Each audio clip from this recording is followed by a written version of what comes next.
Funding for this program was provided in part by the Corporation for Public Broadcasting and by the financial support of viewers like you. Reach for the speed, reach for the whistle, go where the rail may run. Reach for the words, reach for the story, follow the rainbow sun. To a shining time station, where dreams can come true, waiting there for you.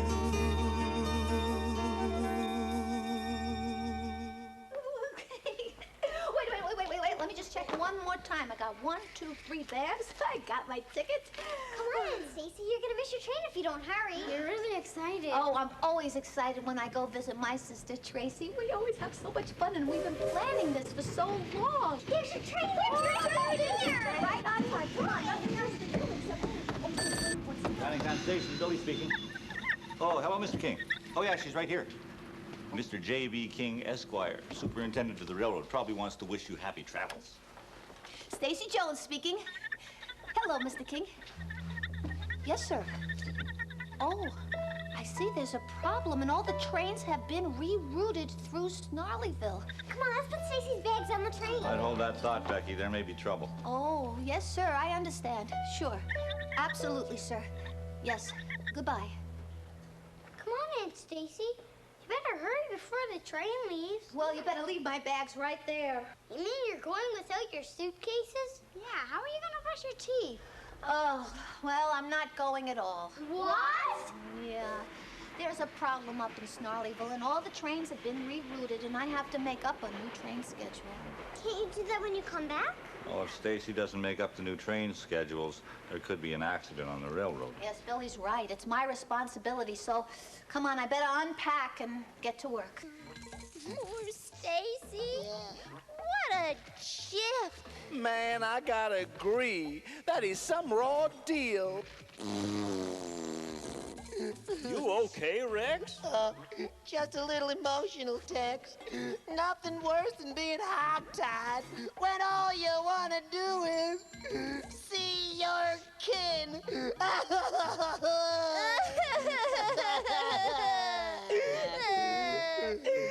It's so sad. Well, seems to me if we're all feeling droopy in the chops, we ought to do something to pick ourselves up. Like what? Well, what about? A party. We could have a party to cheer up Aunt Stacy. You mean like a surprise party? Sure, we could make decorations and have games and treats and all sorts of neat things. Did I miss a party? No, Mr. Conductor. We said we were having a party.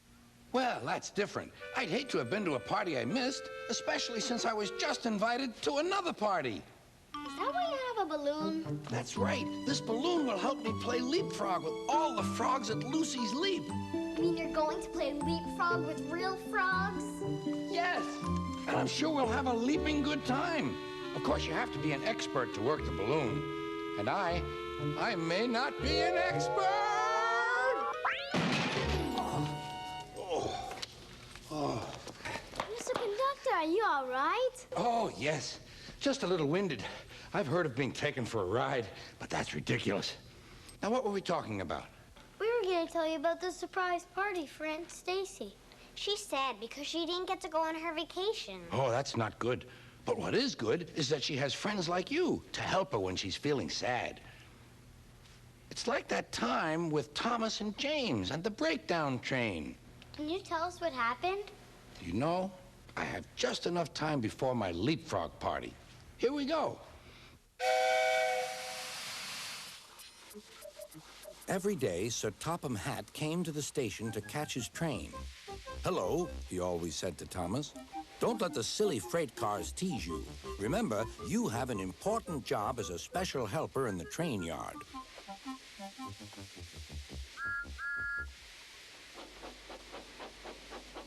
There were lots of freight cars, and Thomas worked very hard pushing and pulling them into place.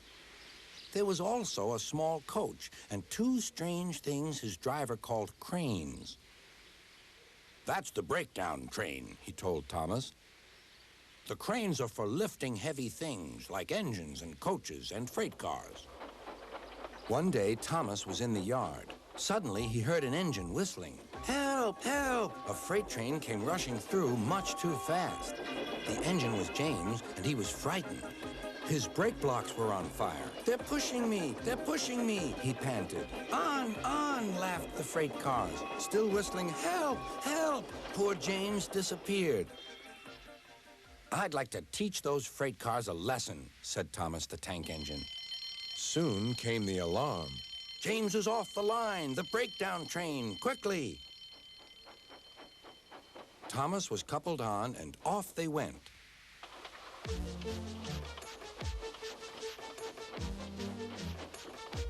Thomas worked his hardest. Hurry, hurry, hurry, he puffed. He wasn't pretending to be like Gordon. He really meant it. Bother those freight cars and their tricks. I hope poor James isn't hurt.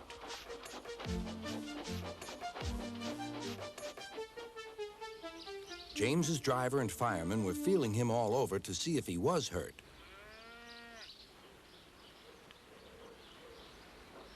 Never mind, James, they said. It was those silly freight cars and your old wooden brakes that caused the accident.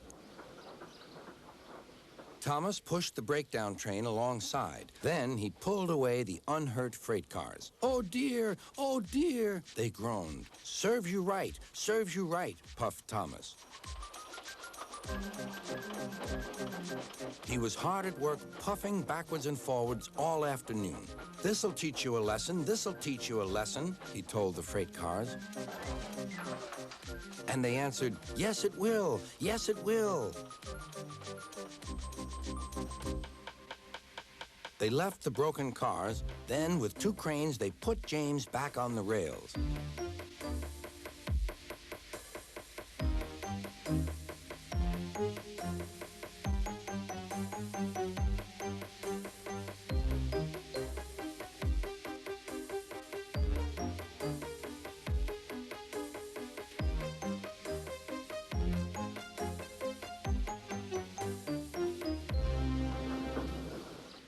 He tried to move, but he couldn't, so Thomas helped him back to the shed.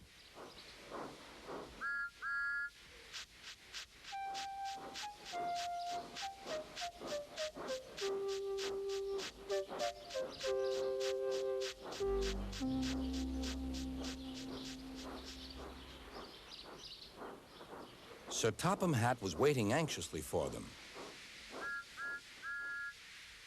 Well, Thomas, he said, I've heard all about it, and I'm very pleased with you. You're a really useful engine.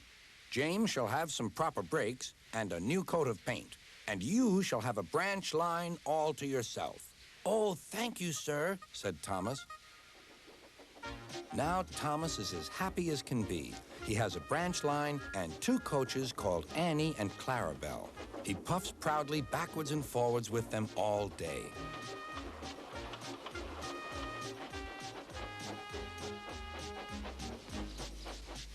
He is never lonely. Edward and Henry stop quite often and tell him the news. Gordon is always in a hurry, but never forgets to say, boop, boop, and Thomas always whistles, beep, beep, in return. So you see, everyone needs help sometime, whether it's an engine who needs help over a bump or a friend in a bit of a slump. Which reminds me, it's my turn to jump.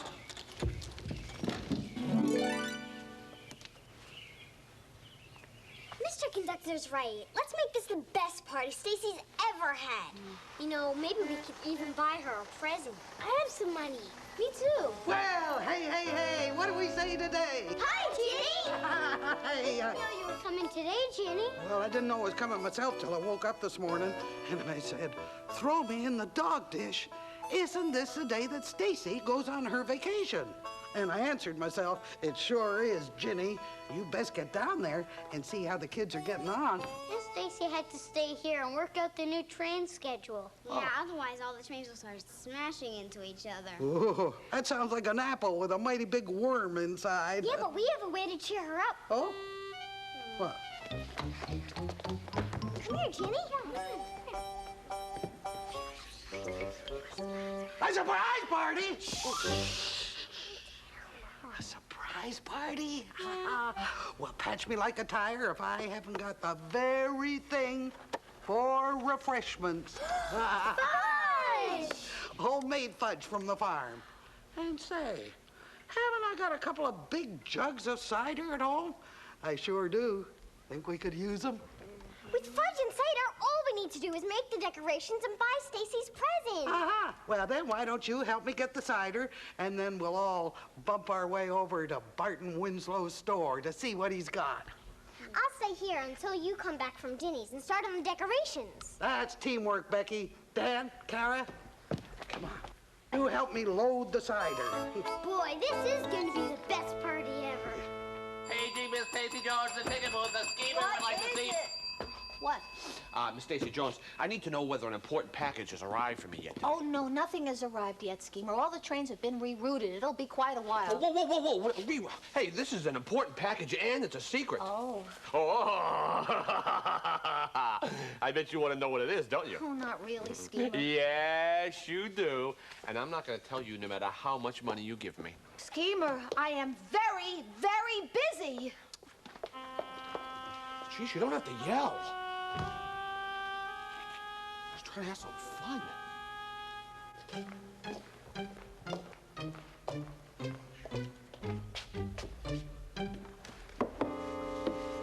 Thinks a guy doesn't have any feelings?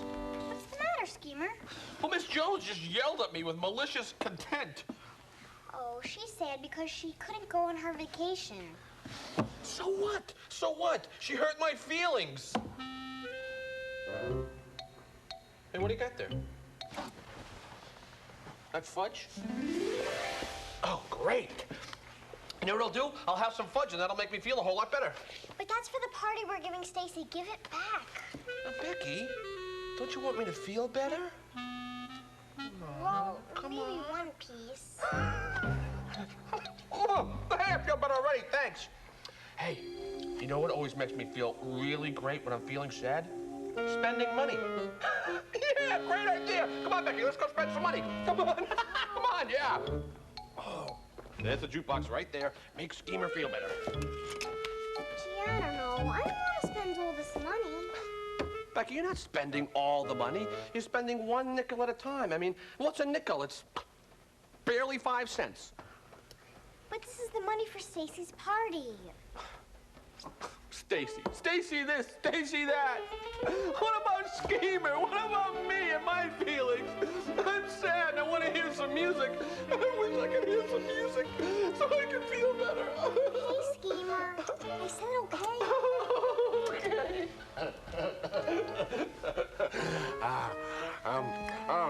I'm feeling better now. Oh, here it comes! And a 1, and a 2, and a 3.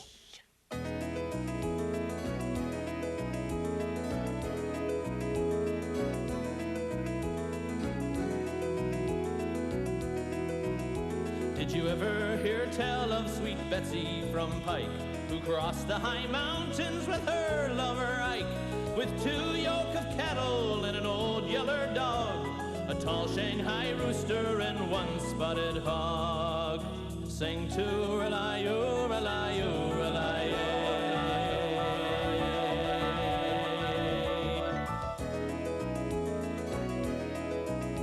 One evening quite early they camped on the Platte.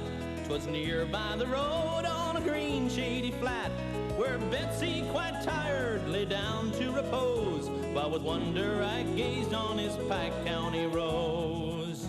Sing to rely-o, rely-o, rely-o.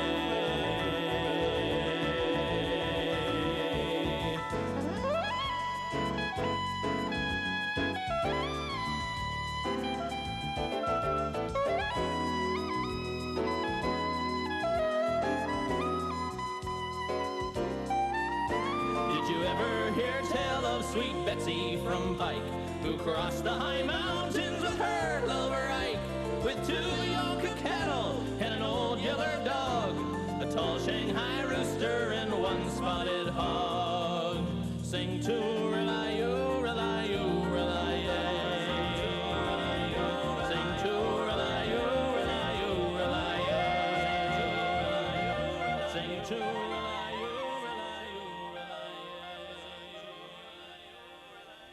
Oh, no, Schemer. I don't have any money left.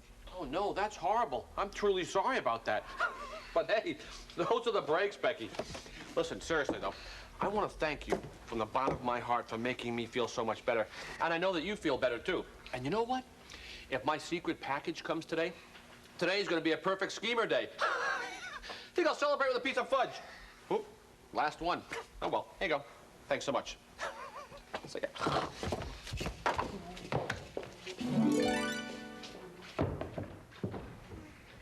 Becky, I've seen happier faces in a frowning contest. Mr. Conductor, I've done something really bad. I was supposed to hold on to the money for Stacy's present, but I spent it all on the arcade. Well, it sounds like you lost not only your money, but your common sense as well. But now we can't buy Stacy a present. And Dan and Carol will hate me forever. Well, I'm not so sure about that. You just got carried away with yourself. It happens to all of us. You're not kidding. Have you ever been carried away? Of course. Just now, playing leapfrog. I leaped too far and landed in the mud. Frogs had to carry me away. No, I mean, starting something that's wrong, but you just can't stop. Well, that's a leap of a different matter. But not so different from what happened to Thomas when he went down the mine. What happened? Well, Gordon had to help pull him out. Let me tell you about it.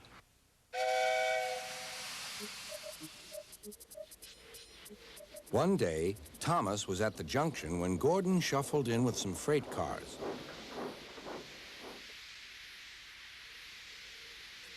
Phew, remarked Thomas. what a funny smell. Can you smell a smell? I can't smell a smell, said Annie. A funny, musty sort of smell, said Thomas. No one noticed it till you did, Grunted Gordon. It must be yours. Not long ago, he had fallen into a dirty ditch. Thomas enjoyed teasing him about it. Annie, Clarabelle, do you know what I think it is? It's ditch water. Before Gordon could answer, Thomas puffed away. Annie and Clarabelle could hardly believe their ears. He's dreadfully rude. I feel quite ashamed. I feel quite ashamed. He's dreadfully rude. And to Thomas they said, you mustn't be rude. You make us ashamed. But Thomas didn't care a bit.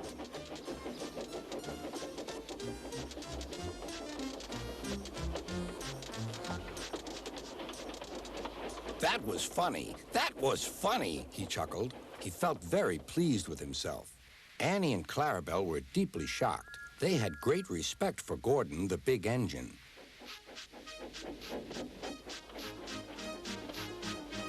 Thomas left the coaches at the station and went off to a mine for some cars. Long ago, miners digging for lead had made tunnels under the ground. Their roofs are strong enough to hold up cars, but not the weight of engines. A large notice warns them not to enter the area. Danger! Engines must not pass this board.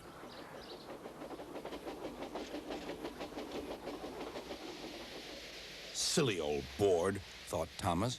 He had often tried to pass it, but had never succeeded. But this morning he had made a plan. The fireman went to throw the switch. Now for my plan, thought Thomas. Bumping the cars fiercely, he jerked his driver off the footplate and followed them into the siding. Come back, yelled his driver. Fire and smoke, said Thomas. I'm sunk. And he was. Oh, dear, he said, I am a silly engine. And a very naughty one, too. I saw you, said Sir Topham Hatt. Please get me out. I won't do it again. I'm not sure. We can't lift you out with a crane. The ground's not firm enough. Let me see.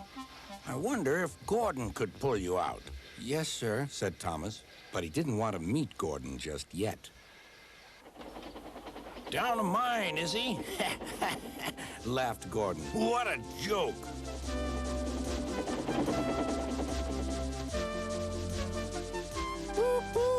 deal, Thomas.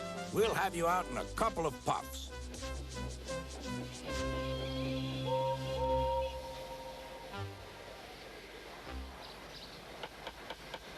Strong cables were fastened between the two engines.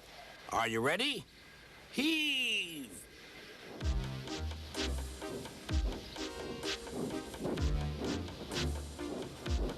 It was a lot harder than they all thought.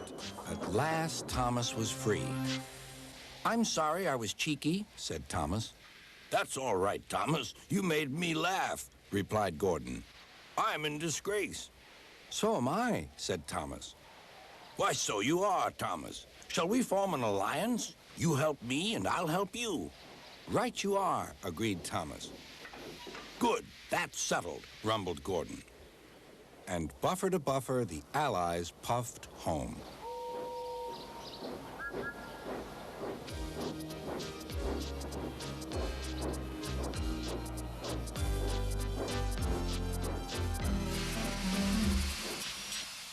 So you see, we all get carried away at some time or other. I don't get it. You mean Gordon wasn't mad at Thomas for getting stuck in that big hole? Gordon understood that we all make mistakes sometimes.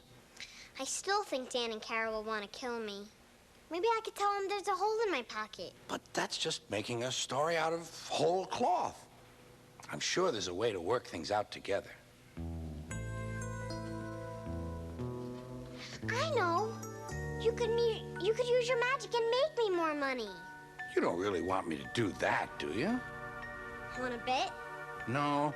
This time you'll have to work it out on your own. We got decided. Hi, Kara. Hi, Dan. So, what do you think we should get Aunt Stacy? Yeah. There's a problem there. You see, our money is... What about it? See, the money was, stolen. Stolen? Yeah. See, I put it over there on the counter, and then I left to get the things to make decorations. And one of the passengers, that's right, must have stolen it. You left our money out in the open? How could you? I didn't mean to. But Becky! Now, what's this all about? Billy, Becky let someone steal our money for Stacy's present, and it's all her fault. Hold on a minute. If the money was stolen, then it's not Becky's fault. It's just something bad that happened. It's not like she went out and spent it, is it? I guess not. I'm sorry, Becky. It's not like you spent it. Oh, I can help out. I'll lend you three some money. How much did you lose? Well, oh, boy. I can't do this. I have to tell the truth. I spent the money. I told you she spent it. But it wasn't my fault. It was Schemer. He was sad, and after he ate all our fudge, well, he said that if I played the machines, it would make him feel better. He's a doer, he's a dreamer, he's absolutely schemer, and he's me. The wonderful me. He's a doer, he's absolutely... Schemer, you stole all our money. What are you talking about? What money? One for Stacy's party, and you ate all our fudge. Hey, I did not steal any money, and I did not eat any... Frankly, I had a couple pieces. But eating the food gave me a great idea. See? Fruitcakes, made by my mommy, 5 cents a piece. Schemer, did you make Becky spend all her money? No, I didn't. Did too. Did not. Did too. Did not. Did too. Did not. Actually, he didn't. See? I didn't. I didn't? I guess I could have said no. But I just got carried away. She could have said no, but she got carried away. Did you know the fudge was for Stacy's party? Stacy's party? Stacy's party? Who cares about Stacy's party? Some stupid party I wasn't invited to anyway. Oh, you do care, and you are invited. I am? He is. Of course he is. But it wouldn't be much of a party without fruitcakes. Yeah. Fruitcake. Yeah. That was a good idea I just had. I'm glad I almost thought of it. Okay.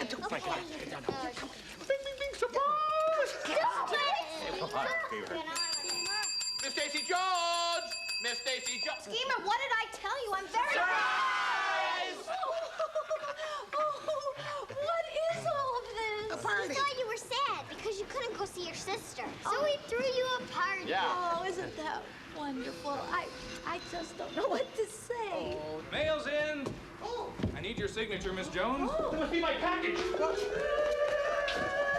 Be prepared to have the eyes fall out of your head. What is it, Schemer? Well, after eating over 300 boxes of Cowboy Carl's Crunchy Cowpoke cereal, sending away all those box tops and 937 nickels, Schemer is now the proud owner of a Cowboy Carl's official cowboy outfit. Are your legs gonna get a little cold in the skirt, Schemer? Skirt? Wait a second, I ordered a cowboy, not a cowgirl outfit. Hey, Stacy Jones, don't sign that yet, don't sign that yet. Oh, no, I have to sign for everything here, Schemer. Wait a minute. This must mean the trains are running again. Yes, ma'am. We started on your new schedule about an hour ago. Mr. King put it in effect right away. Good day, ma'am. Oh, good day. Have a nice party. Doesn't that mean... Yeah, doesn't that mean that... It sure does. It means that Stacy can catch the first express out tomorrow morning and be at her sister's by noon.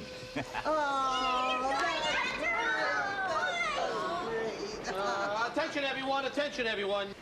Schemer would like to give to Stacy Jones a official Cowboy Carl's cowgirl outfit. Oh, boy, thank you, Schemer. That is so generous of you. Yes, it is. Would you like to contribute? Contribute what? Handshake? Okay, Dan, how about you cutting up that fruitcake? Yeah, get some and food. I'll break out Ginny's homemade cider. Wow, I'm going to put this right on, Oh, yeah. Schemer. Look at it. Oh, look. Great. I got myself a I hope we're not late for the party. Just in time, Mr. Conductor. I want to thank you for your help. Would you like some fruitcake? We'd love some fruitcake. We? Who's we? Well, my guests and me. Where are they? They were just...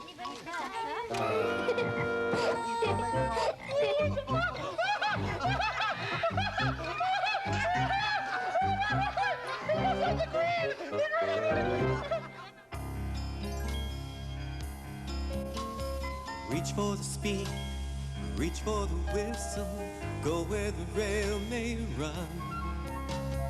Reach for the words, reach for the story, follow the rainbow sun.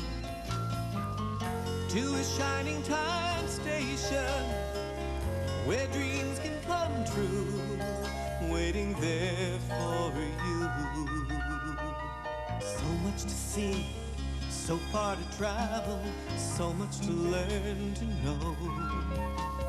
Friends by your side, hopes to hold on to, who knows how far you'll go.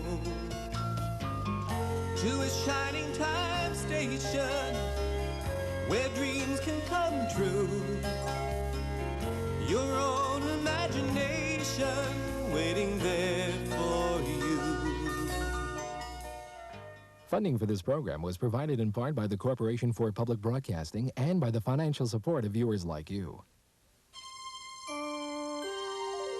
This is PBS.